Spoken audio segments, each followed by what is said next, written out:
In this IOB podcast, crucial audio interfacing with Focusrite and a podcast critique of the Comic Syndicate.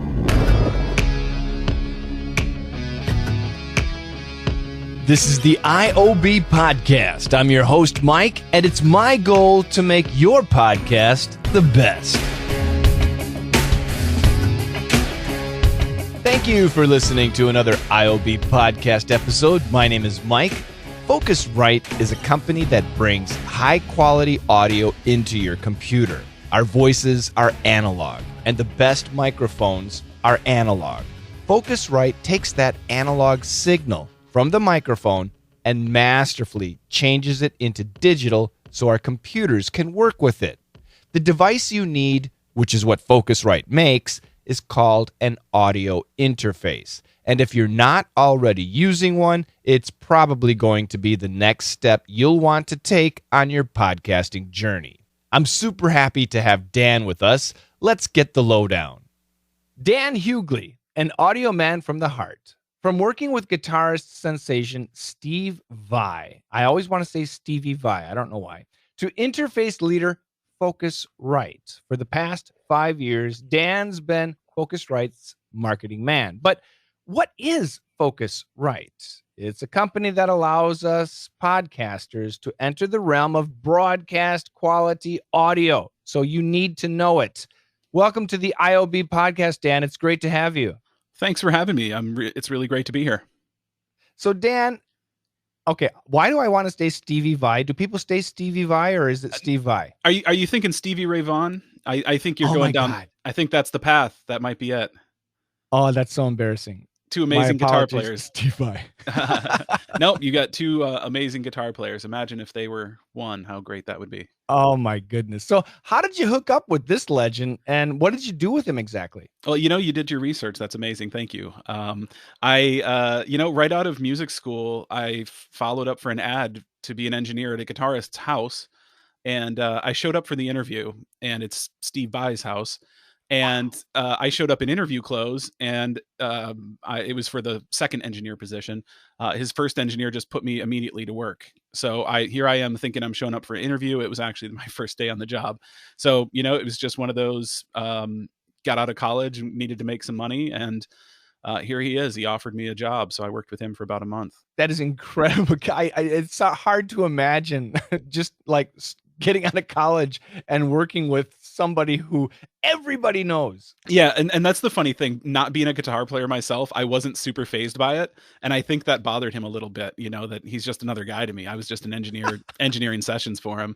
But, a lot of it was just setting up mics. But I did get credit on his album, The Story of Light. So that was kind of cool for me.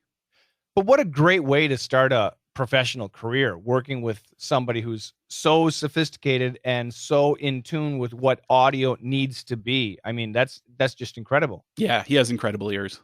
So from Steve Vai to Focusrite, I know there's a bunch of years gap there, but you're working with a guitarist, you're working with a guy whose ears are completely in tune with what he wants to know.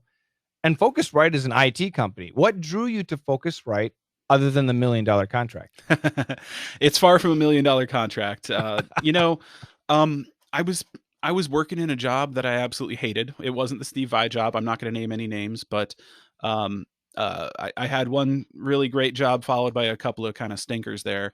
And after that second stinker, I found Focusrite and I was like, I have a friend that works there and he put in a good word for me. He actually worked for me at another company in the past. He put in a good word and then here I am 5 years later, still doing it. But I mean, Focusrite, it's such a big stretch. So yeah. Focusrite is obviously audio and you're an audio guy from the background. Yep. Why did you think that Focusrite was going to be a good place for you to continue your career? I mean, there's a lot of companies out there. Sure. Ironically, I had a Focusrite interface in my rack at home. I had bought a Sapphire Pro 40. That was going to be my interface as I was going to become the next famous engineer. But as those offers weren't piling in for some reason, I go, all right, well, working at another company, Manly Labs, I had gotten into sales and marketing. And then my audio background just gives me the relevance to speak about signal flow and workflows for engineers and producers and musicians and anyone wanting to record audio. So I just kind of kept going down that path of sales and marketing. And, Focusrite is a huge global company. We're publicly traded in the UK. And we have had great growth year over year for the last 5 years. Actually, they have for the last about 10 to 15 years. It's been an amazing growth for the company. So, it just looked like something solid. And one of the company's mottos is they want to be a great place to work. And I got to say, Focusrite is a great place to work.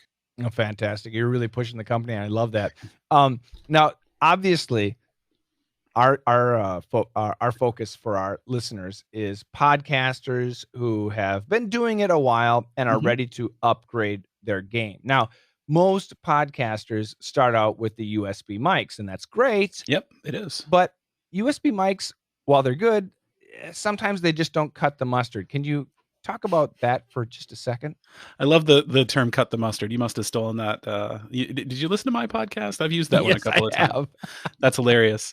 I always recommend start with a USB mic. I think a lot of people, to podcasters just starting out, if you recommend for them to spend, $600 on mics, headphones, boom arms, all of the things, interfaces, they're going to get 2 episodes in, and we know with looking at data that most people are going to pod fade within the first 7 episodes and never look back.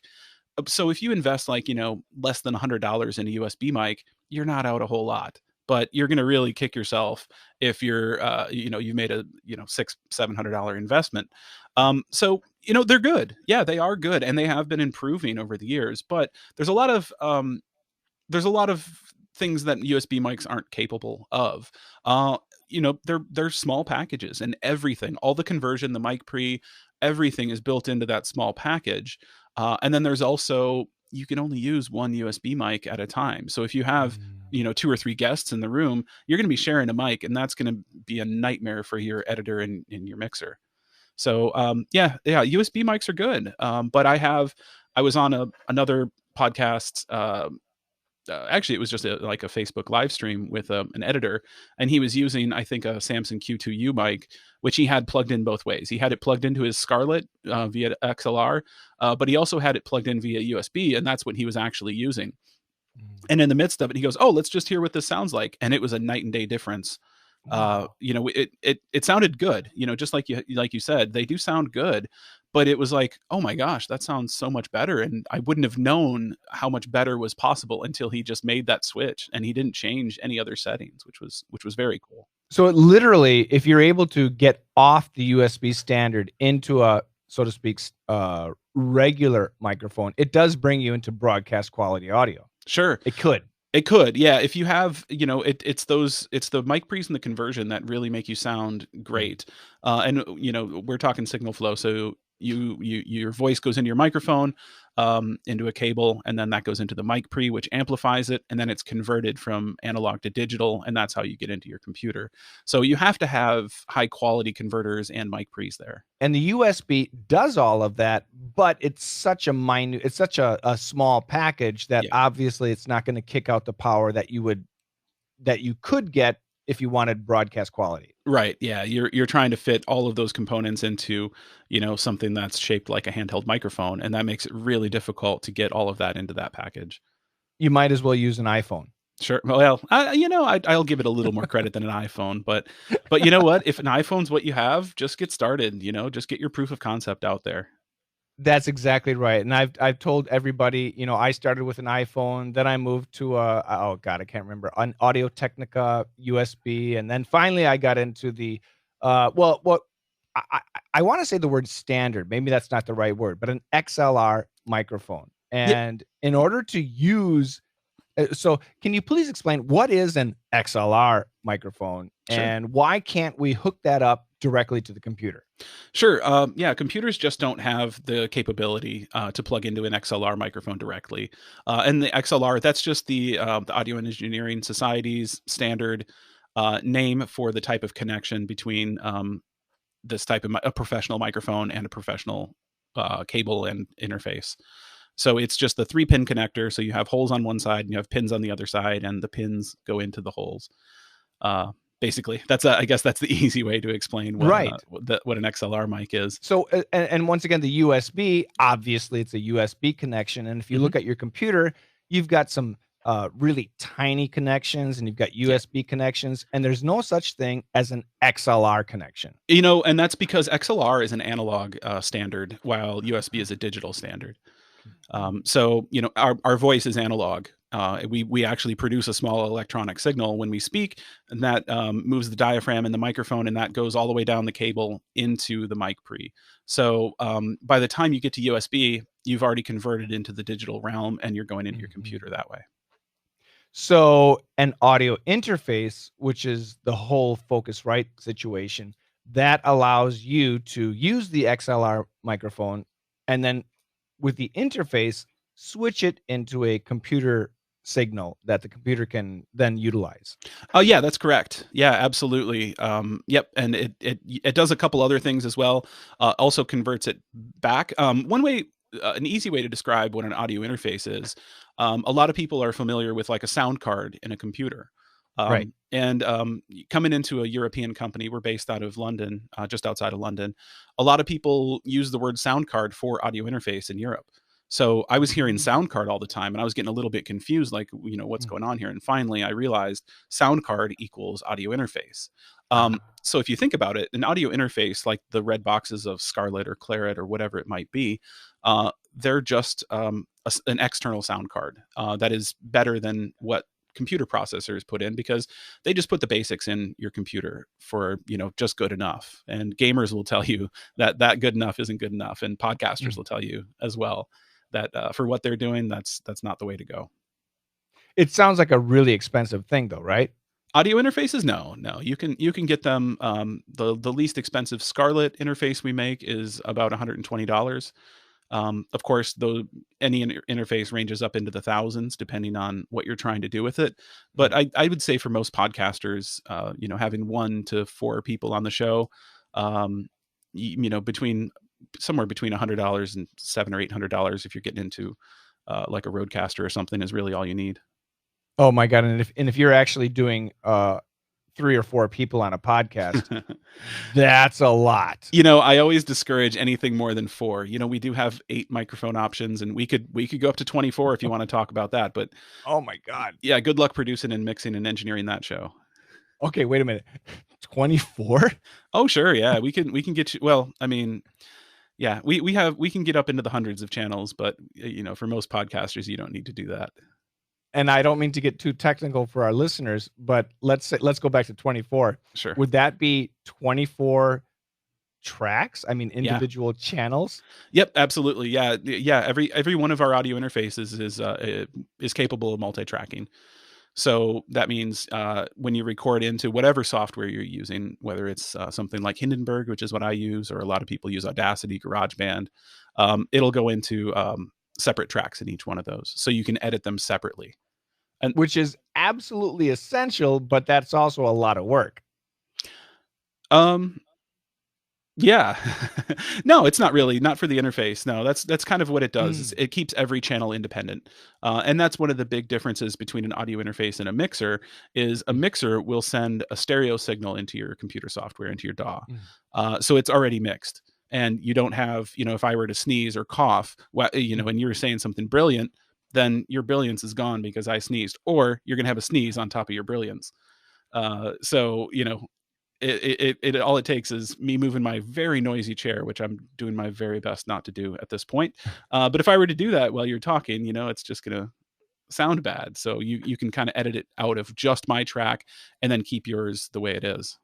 That's wonderful. So this is important. So while somebody is talking and the other person is making a lot of noise, it's actually not a big problem because you can edit out that noise because it's in a multi-track situation. Exactly. Yeah. Like my building that I'm in right now. I'm nervous. Today's Tuesday, so the cleaning people aren't going to be here. But I was on an interview call a couple weeks ago, and they vacuumed right outside my window here, even with the window shut. It's quite loud.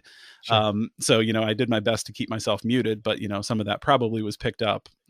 So it's very easy just to delete that section of track if I'm not talking.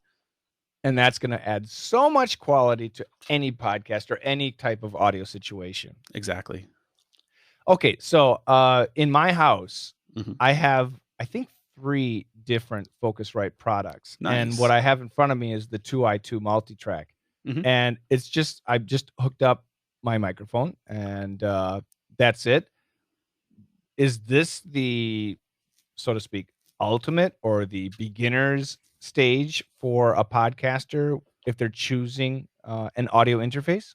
It's a great starting point, and the Scarlett 2i2 is the best-selling USB audio interface in the world. It's about 4 million of them sold at this point. Wow. Yeah. Over we're coming up on 10 years with Scarlett. So I have one here. I'm not using one right now. I'm actually using a Claret interface, which is another one of our product ranges. But for most people, a Claret is a bit of an overkill. A Scarlett is a really great podcasting interface. And like I was saying, we could start with a Scarlett Solo, which is the one that's a bit smaller, so you can only plug in one microphone with that one. And you can go all the way up to plugging in 8 microphones at a time with the Scarlett 18, the Scarlett 18i20.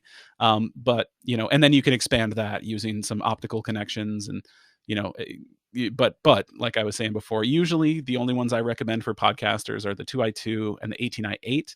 And the 18i8 has 4 mic pre's, which is why that one's on my list.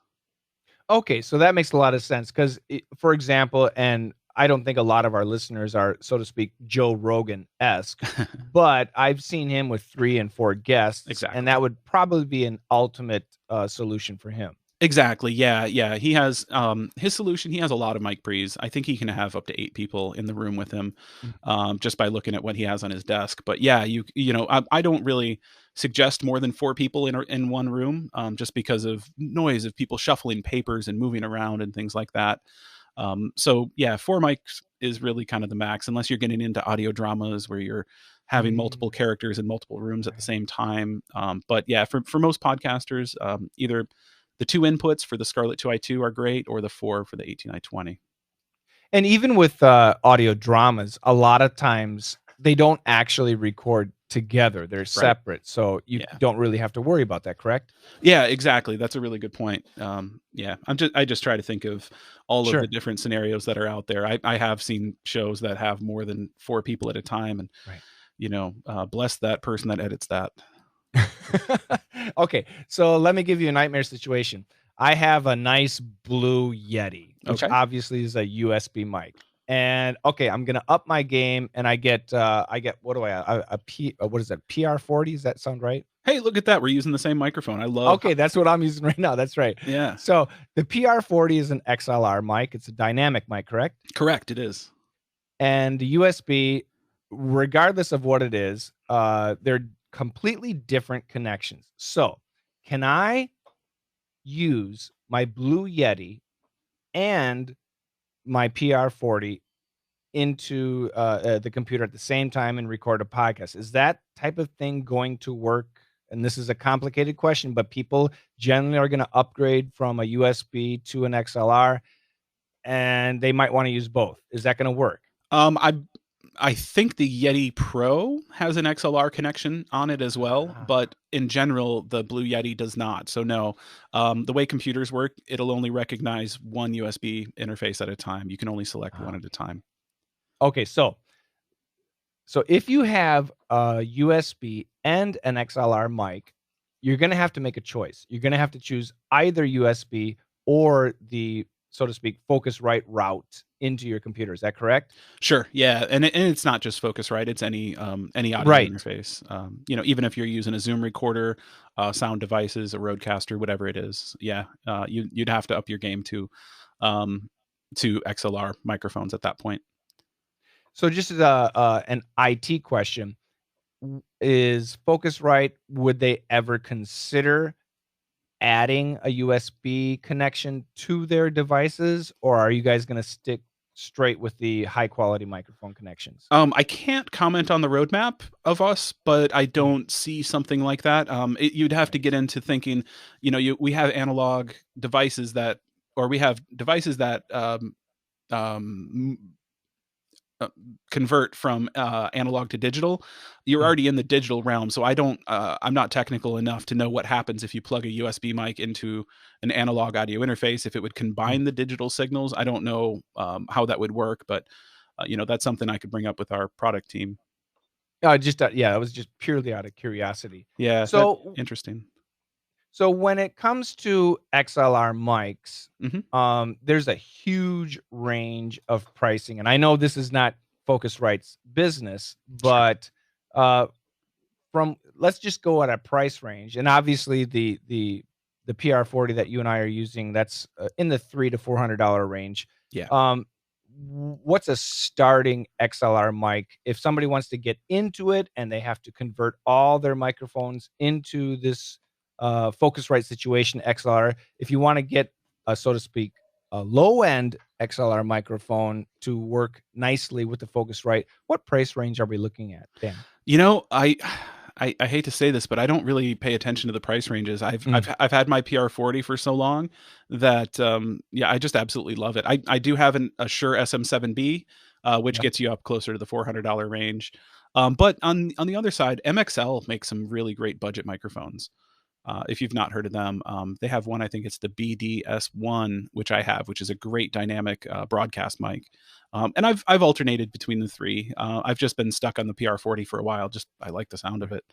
So what's really nice about the Focusrite is I'm not an IT guy. I've been in radio and broadcasting and podcasting itself since the early 90s. Wow. So I understand the necessity of high quality audio, but I'm not an engineer. Sure. And looking at the Focusrite, once again, I have the lovely the 2i2. It's so easy. There's like no buttons to really manipulate. There's a few, but yeah, it and the buttons are what intimidate most people. But with the 2i2, you just have to learn one set of buttons, because if you look to the right of it, it's another copy of the same set of buttons. So, you have your instrument and your air button. Instrument button is pretty much irrelevant to most podcasters, unless for some reason you're going to start playing some guitar and you're going to plug in directly. So you could, hit the instrument button to make sure that it's seeing the right type of signal. The air function is an interesting one, though. And I don't know if you've tried it out or not, but it actually gives a little bit of a gain boost to the higher element, or the higher frequencies in your voice. So it can give a little bit more presence to your recording.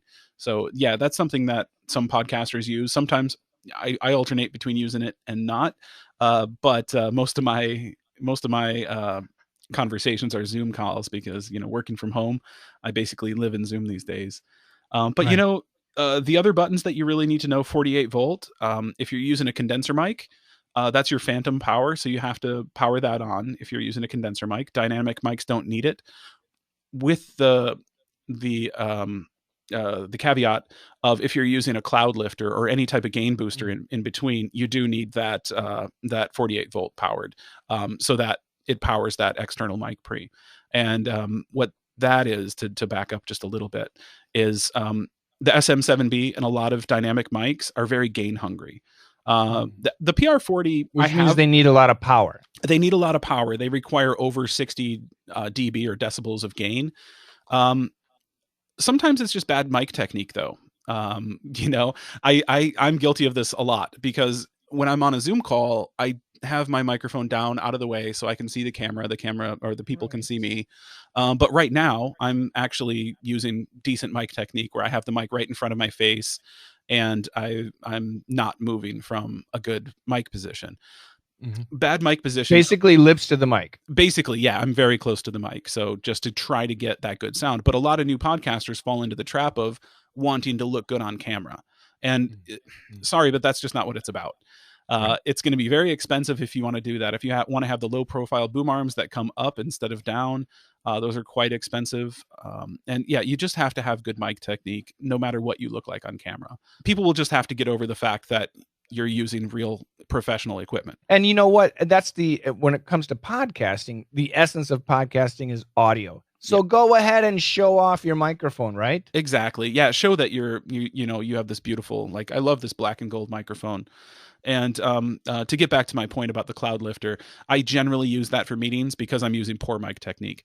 Is it needed with the PR40? No, I don't think so. I think the unit I'm using has plenty of gain for that. But SM7B, it's proven that it just doesn't have the gain for it. So you just use one of those gain boosters in line there. And that's why I'm using the Phantom Power at this point. And we were talking about the buttons on the front. Really, that's all you have to worry about. One of the really cool things, the gain knob, I'm sure you're noticing this when you talk, you have that nice green glow to it when your voice goes through there. Yep. And that means you set your level correctly. So if you were to turn that up a bit, it'll start glowing red or start going orange, and then it'll glow red. So it's like a traffic light system. It's red, yellow, green. So if you're in the yellow, you're getting close to clipping, but if you're in the red, you're definitely clipping, and you're going to have some unwanted distortion in your recording, which doesn't sound good. So you just want to have it glowing that nice strong green the whole time that you're talking. And when you test your mic, it gives you that visual cue. You don't have to look at your software. Like, I'm looking down and I see a nice green glow right now, and I know that means that I have a good level going. And the nice thing about the Focusrite is once you basically set it up and get your mic position set appropriately to you, you set it and forget it, right? Yeah, pretty much. That's another thing that our company likes to do is just get out of the way. We want you to forget about the technology and just create. We want to support content creators, and our mission is to remove barriers to technology. Or I'm sorry, remove barriers to creativity. There we go. You guys take care of the technology. We'll take care of the creativity, right? Yeah, exactly. Okay, so I'll talk about my setup, and I want your opinion. Is this good or not? Sure. So my hardware is, I use the PR40 dynamic mic, which I love. I use a DBX 286, which is basically a mic preamp, but it's got some extra bits to it that kind of add to the quality of my voice. Yeah. I have the 2i2 and then my PC. Now with my software, I'll use anything from OBS to Audition, GoToMeeting, which is the same as Zoom, right? Yeah. And Squadcast. So how is this connection? What do you think about that?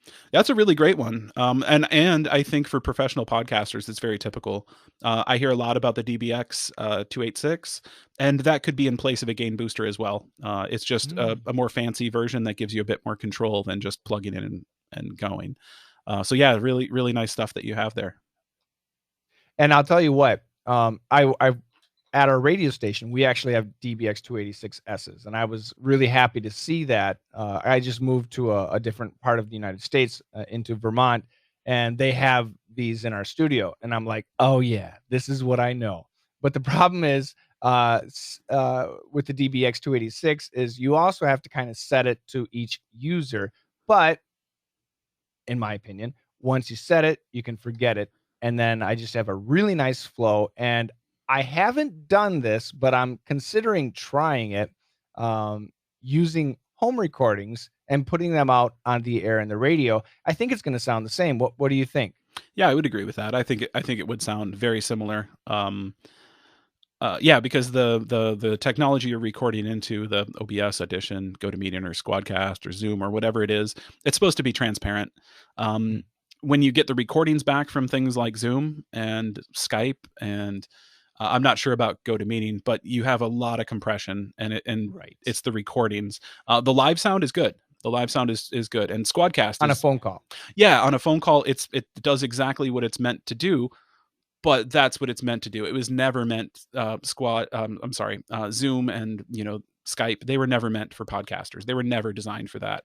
They're not built for high quality audio, which I'm glad you're using Squadcast, because I absolutely love their audio quality, and they have a great platform. Yeah, they certainly do. And I've actually talked to my manager at the studio, at the station, to switch to Squadcast, but they're so cheap, it's not funny. Yeah. Yeah. Well, the Squadcast isn't that expensive, which is the great thing. They have a really great budget-friendly business model, which I really admire in them. I completely agree, and I'm considering offering to pay for it myself. Yeah. Okay, so we talked a little bit about microphones, and we've mentioned condenser and dynamic. Obviously, you and I right now we're using dynamic mics, and I've talked about this in our newsletter. For a podcaster, dynamic is probably the way to go, but it doesn't really matter with Focusrite, condenser, or dynamic. Both are going to work, correct? Absolutely. Yeah. The only thing you would have to do differently with a condenser mic, like I said earlier, is engage the 48V button or the phantom power. That gives that microphone the power to amplify your signal. But yeah, I agree with you. Dynamic mics, in my opinion, are best for podcasters. Now, we're it's about a 50-50 split, I've heard, though. A lot of people recommend condensers as well. My opinion on a condenser is they're really good. They're meant to pick up every nuance of sound, which sometimes if you're in a noisy room, you really don't want that. You want Picks up too much. It picks up too much. It's too high res sometimes for spoken word. If you're playing an acoustic guitar, absolutely put a condenser mic on it. If you're singing, vocal, yeah, put a condenser on it because you want to hear all of that mouth noise and you want to hear the room at that point, because if you're recording vocals, you're in a room that's been treated. Here I am in an office at home where my room is definitely not treated, and I have all kinds of outside noises. So I go with the dynamic, and I think it's best for most podcasters. And also, if you're doing perhaps a lot of voices, or if you want to include things like banging on your desk or things like that, again, the condenser mic might be better for you. Sure. However, if being in a treated room is really going to make a difference. It really will. Yeah. Yeah. You'll hear the reflections off your back wall.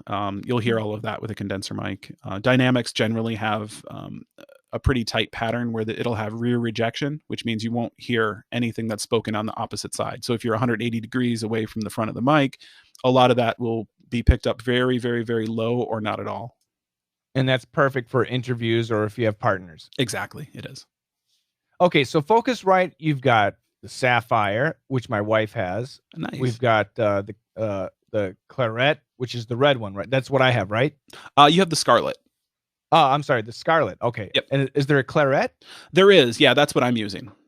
Okay. So we got the Sapphire, the Scarlet, the Claret, the ISA.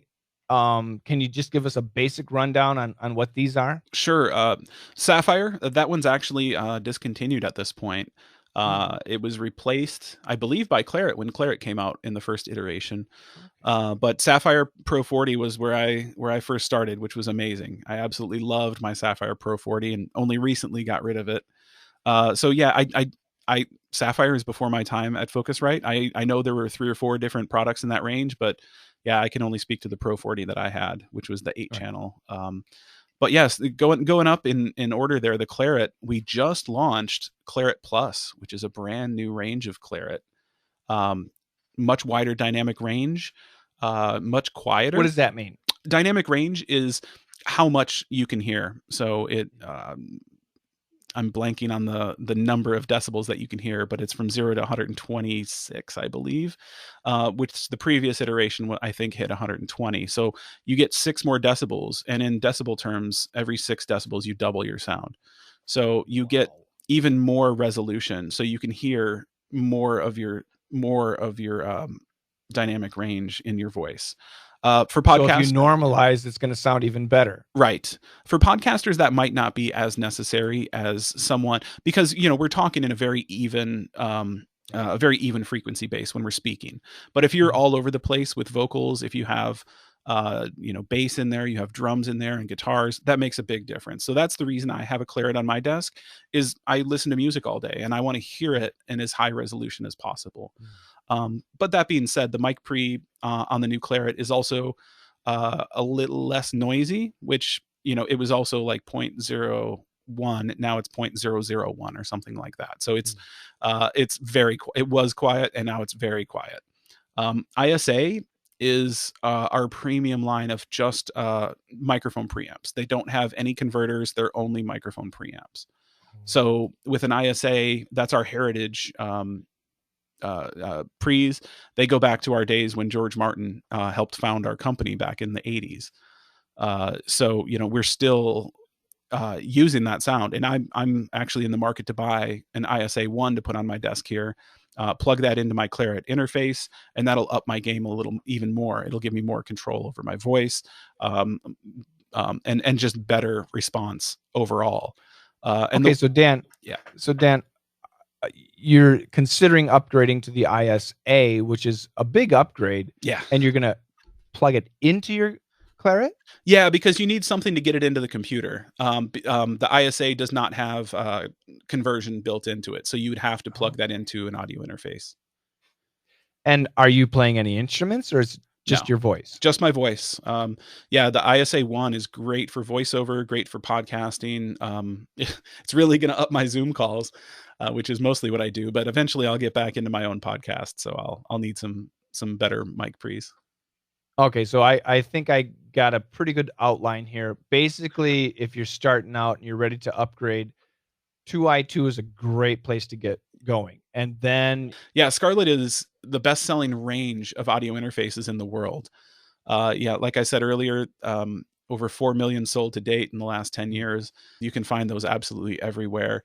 All kinds of red boxes that you'll see on desks across the world. And ruby red, they're scarlet red. They look great. I was talking to a podcaster who makes her living in podcasting just last week, and I asked her what kind of interface she had. She said, I don't know. And she just sent me a picture, and it was a 2i2. Like, oh, that's really cool. A friend of mine does a lot of video production, and I was at his house, and there's a 2i2 sitting on his desk. And I'm like, oh, where'd you get that? I work for them. He goes, oh, you do? So that was kind of funny. But small world. I absolutely love Scarlett. Really great stuff. Yeah, I'm completely happy with it. It's really improved my audio performance, and when it comes to podcasting, that's what it's all about. It is. It certainly is. Okay, so let me ask you one final question. Let's say I'm all hooked up and I'm really happy, but I've got a hum. There's a buzz in the background. Is this because of you, or is it because of me? Yep, I personally came in and I installed a bad cable while you were sleeping. Generally, that's what generally a hum is either a ground loop, which it means you have bad power in your studio or your home, because power is alternating current, which means it's big waves of noise that are just going through your walls. And sometimes if your cable is too close to a power cable, an audio cable, if it's too close to a power cable, it could interfere, and there could be what they call crosstalk, which means interference in the audio signal from an electrical signal.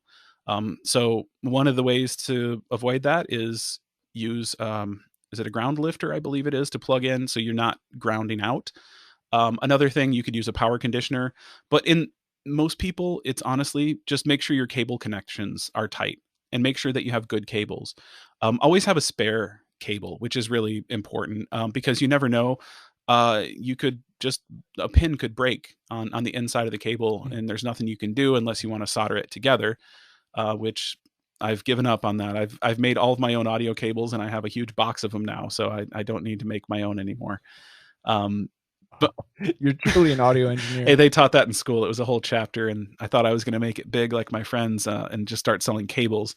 But turns out my friends had great marketing, and they had a great business. And great story. These people graduated from the same school I do, and now they have this massive business where they make cables. So yeah, it's kind of cool. But yeah, just A/B test. So, if I had a hum or a crackle or something in my microphone right now, first thing I would do is switch out the cable, because I would see, okay, is it still there? And then you can process of elimination say, okay, no, it's not the cable. It must be something else. So you go through that way. I've not heard a lot of noise out of Focusrite boxes, and I haven't heard that through our support team, but we do have an award-winning support team that can help you walk through those types of things if something like that does come up. We have 23 and a half hour support because I don't know how we couldn't just get somebody for those other 30 minutes. But we have a support team here in Los Angeles, another one in our office just outside of London. And then we do have an office in Hong Kong as well that has support. So yeah, we got you covered for most of the day. And if it's me, I'm going to call up during that 30 minutes when nobody's there. That's my luck. Right, exactly. But for the most part in the US, we're covered during normal waking hours for those of us in the US. I've told our readers and our listeners it's an investment, but it's actually not that big of an investment. Sure. But once you make that investment, the difference is literally night and day. It sounds so much better. It really does. And, maybe it's something that you won't notice right away. And it might not be something that your listeners notice right away, but over time they will. They'll go, that podcast really sounds great, and I've actually shut off other podcasts because they had bad audio quality. I was guilty on my own show. I had to do a Bluetooth connection for a call that I took.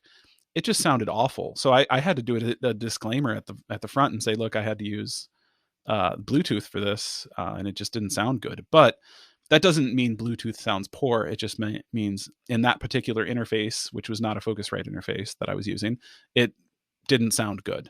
So that's something for future things in Focusrite. We're if we have Bluetooth on a product, it's going to sound good. Dan Hughley, thank you so much for spending the afternoon with us and helping us understand why Focusrite really might be the solution to upgrading everybody's podcast. Thank you so much, Dan. Thank you very much for having me, Mike. While there are a few great companies out there that make audio interfaces, I've been using Focusrite for years, and I see no point in trying something else out. Well, yet. I still use their 2IT, and it's perfect for me. It'll probably be perfect for you, too. I highly recommend it, and it isn't expensive. Focusrite has a great social media presence. If you have questions, Twitter is at WeAreFocusrite, Facebook.com/Focusrite, or, of course, their website, Focusrite.com. Now, for a podcast critique, Josais, a.k.a. at For the Villain, that's the number 4, The Villain, on Twitter, has offered up his podcasts, and I've been listening to his shows. He has 3, The Comic Syndicate, Deep Dives, and Rabbit Holes, and The Audio Chronicles. All of them are easily findable at thecomicsyndicate.podbean.com. And these are my comments.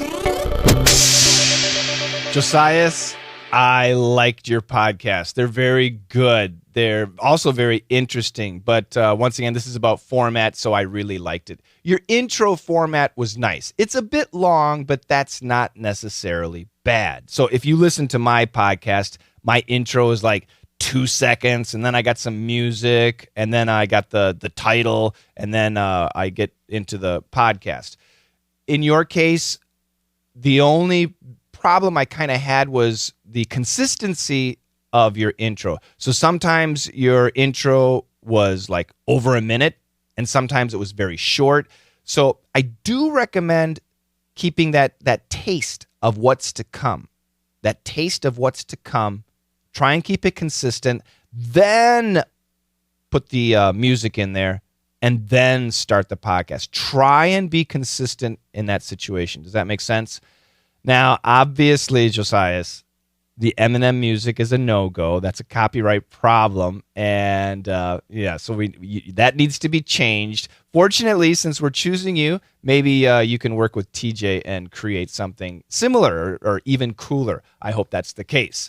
Also, in your intro with the music, with the Eminem music, it's actually a little bit difficult to understand what you're saying, and you have to think about it as a new listener. Okay, so I'm a new listener, and there's music, and there's talking, and there's echoes, so it's a little bit confusing as to what's going on. Keep things user-friendly, specifically new user-friendly, because you want people to be engaged from the very beginning and getting those new ears. That's really important. Okay, so your fans already, your hundreds and perhaps thousands of fans, they love it. They're used to it. They don't care. But it's the new people. Okay, it's the new people. So you want to entice those new people, and keeping things clean and easy to catch, especially in the beginning of the podcast, that's really important. Okay. Now, you also have a song, and I'm guessing that you sung it and you played the guitar, and it was really great. It was fantastic. Again, it's a little bit long as an intro. However, it's great. Maybe you can cut versions of that song. But I'm sure you know the song needs to be processed for better audio quality. It sounds kind of like you're, sitting on a picnic table and you hit the record button on an old-fashioned tape player. That's what the audio quality. But if you can actually enhance that audio quality, it would sound so much better, and that was really cool. It was great. I really liked it. So Josais and Adam. I listened to several podcasts, and I just didn't hear Adam. Where's Adam? Who's Adam? Who's this Adam guy? But it's very good to let us know who you are and where you are on social media. Again, think about this. Your old-time listeners, they know you. But for the new listener, be real clear, be real concise about who you are and where you are on social media. Just be clear, okay? And I know you got a lot to say and you want to get into the story, but again, the beauty of having social media and the beauty of having a podcast is to be able to interact with people. You want to build your listeners, you want to build your followers. So make it easy and clear for people to know who you are and where you are. And even spelling your name out. Okay, so my name is Mike. Okay, that's a standard name. But Josais, I don't have any friends with the name Josais. So maybe spelling that, it's not a bad idea. Okay. Adam, that's pretty easy too, right? Your show notes are great. I love your show notes. You use a lot of hashtags. And on the internet, obviously, hashtags are really important for SEO, for searching things out, for searching subjects out. I don't use enough hashtags, I'm guessing. I need to use more. So that's something that I really liked from your stuff. And put your name there, too. Put Josais and Adam in your show notes. Don't leave that out. Now, in the meat of your podcast, your audio quality is great. It's really good. I'm curious as to what microphone you're using, what your recording environment is, because it's great. You should probably redo that song in that same environment. So I would love to know what kind of microphone and stuff you were using. It sounded really good. Now your closing, your CTA, call to action, again, that was great. But again, give us your name, give us a good contact, and make it clear and easy to understand for new people. Okay, once people have listened to your show 2-3 times, we're used to everything. We're used to the flow, the format, the language style. We're going to be, it's easy to catch. But for those first couple of time listeners, keep these things, your names, your websites, your social media handles, keep those clear as possible. Make it easy for your listeners, for your new listeners. Now, you're doing what we call a hard close, and that's just no music, and that's the podcast. And the mic is off. And that's okay. There's nothing wrong with that. However, since you have an intro, in this case Eminem, kind of emulating that style of music into an outro, I think, is a better idea. Okay, so obviously we can't do Eminem, but if your intro was Eminem, then I would want that same Eminem song, part of that song, as your outro. They should match, okay? So this is something to consider in the future. But yeah, so having a bed, we call that a music bed, something below your voice. So having a bed in your outro is always good. And the reason is it lets people know the podcast is finishing up. Okay, so we kind of wake up again. Okay, and that's when you can highlight what you talked about, give your social media and stuff out, CTAs and things like that. Now, if you have names, if you know the names of your listeners, use them. Say them in your podcast. So-and-so on Twitter said hi. Hey, thanks for the message on Facebook, or somebody gave me a thumbs up on Podbean or left a comment on Podbean. Use people's names. People love to hear their names. It's very powerful. It's very personal. And if I'm using your name, Josais, another person listening is, oh yeah, I'd like him to say my name. So I need to say something, and then maybe he'll say my name. People love to hear their names, their Twitter handle or their names. So make sure you do that. Are you still doing it? I don't think you are. You were doing a sticker giveaway. How cool is that? That is so excellent. If you're doing something like that, that is huge. It's really cool, and the graphics on your site are great, by the way. So if I were doing a sticker giveaway, I would talk about it at the very beginning. I would probably talk about it somewhere in the middle, and I would definitely talk about it at the end too. Again, you have to make sure it's clear. I am doing a sticker giveaway, so I want you to contact me at Twitter. That is blah, blah, blah, very clear. Or give an email address, whatever. So highlight that sticker giveaway. That's really great. I'm curious how that went. You also had a transition, and great job on the transition. Well done. And your show promo, this is my favorite part. And you've inspired me to do a newsletter on this type of thing. So everybody, what Josais did, see, I just said everybody. I shouldn't do that. So what Josais has in his podcast is an audio clip of somebody saying, hey, this is John Jojo of the John Jojo Podcast, and I'm listening to the Comic Syndicate. Oh my God, so powerful. But he doesn't have just one. He has several of them. People saying, hey, I'm so-and-so, and you're listening to the Comic Syndicate. Hey, I'm so-and-so, and my favorite podcast is the Comic Syndicate. That is excellent. Really great. Very well done. And it's something that everybody should be doing, whether you're doing interviews or not. Just get people to record that. So great. And then you can exchange recordings. Hey, I'm so-and-so of so-and-so, and I love listening to the Comic Syndicate. So I don't know, Josais, you probably don't want to use mine, but I'll say this. Hey, everybody, this is Mike of the IOB Podcast, and you are listening to the Comic Syndicate. Yeah, you're probably not going to use that, but if you wanted to, that would be great. And yeah, that is so powerful. I really loved that. That was great. Another thing, Josais, you do a great job of talking to your listeners. When you're talking, and I have a feeling, in some respects you're reading, but it's like you're really connecting with the listener. So as I was listening to you, I was engaged, and that's fantastic. But you have a bad habit. I do too. I have the same habit, but I'm working on it. Your bad habit, and mine too, is you say you guys way too much. Yeah.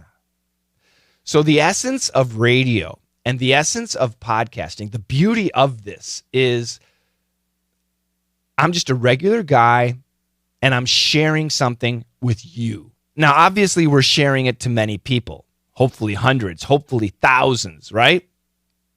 But never lose focus of talking to one person. So as you're doing your podcast, try to imagine you're talking to one person. And that person is probably, roughly the same age as you, similar interests, similar styles and everything. So just imagine you're talking to that one person. It is so effective. It's actually very, very effective. Now, this is a really difficult habit to break, but it's worth a try. So, for example, if I'm doing the radio show or the podcast and I say, so as you guys know, in my head, I go, damn it, I'm not supposed to say you guys. It's better to say, so as you know, and emphasize the you, because if you're imagining talking to one person and you're looking at that person, as you know, and point, right? This is really effective in personalizing the show. It really is. And it's a difficult, like I say, it's a difficult habit to break. I fail all the time too. But it's something that you should try to catch yourself with and catch yourself on and try to fix that. Okay. Other than that, it's great. I loved it. So consistency on your intro, obviously fix that music, be a little bit more clear in your CTAs, and try to cut back on the you guys. Got it, Josais? Thanks so much. Again, thanks to Josais and Dan for joining me on this IOB podcast episode. I've got another podcast critique lined up, Crimacopia. And we have more interviews lined up too. All great stuff to hopefully help you upgrade your podcast. So please subscribe to us and listen to all our shows. Questions, comments, criticisms, critiques? Email me at mike@introoutrobed.com. Get our IOB newsletter at introoutrobed.com. Music Maestro TJ is very active on Twitter, twitter.com/introoutrobed.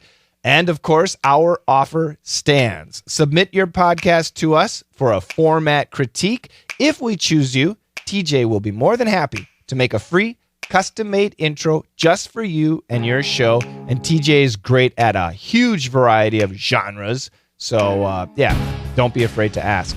We are on iTunes and pretty much everywhere else you can find a podcast, and we would certainly appreciate a rating and a comment. 5 stars are always the best. Tell your friends too. And until next time, I'm Mike for the IOB Podcast, and we want you to make your podcast the best.